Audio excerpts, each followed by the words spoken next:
This is Charlene from Radical Feng Shui with Charlene, and interestingly enough, I find myself in another graveyard just after releasing the very first video that I ever taped about Feng Shui, where it came from and how it used to be used for the dead and how that got changed in, way back in China to something that we use for the living. So I think I'm a little motivated, and the crows are loud.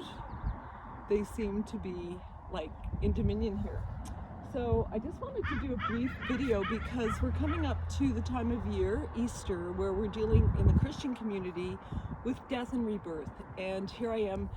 It's a beautiful spring day, yet there was a big snow last night, and you can see on different mountains, and there's still weather patterns here. Just wanted to talk about death and rebirth and how that has to do with Feng Shui itself. And Feng Shui is layers of an onion, and it is all about, continuing to look at patterns on the planet. So the simplest one is daybreak and early sunrise, and that embodies the element of wood that pushes up in the spring, which is where we're at right now. We're in the wood season of the year, spring into the part of summer where it starts to really heat up, and then it switches into the fire element, which is midsummer.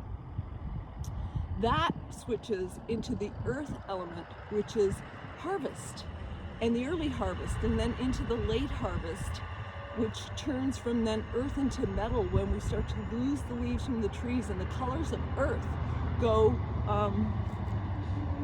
the browns and the golds start to turn into silvers of, the trees with no leaves, and also into the snow, which then switches from metal into water. And that's when it's like white and the dark of the winter. And so this is a cycle, and that's Feng Shui is looked at as that cycle through the elements, through the times of day, and through the locations in the home, which the Bagua or the Feng Shui map embodies.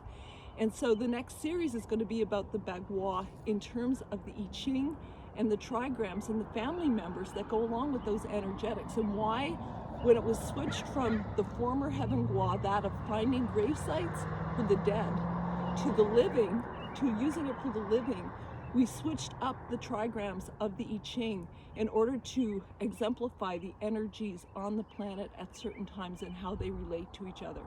So that's just, I just find myself in a graveyard, decided I would do a quick welcome to spring.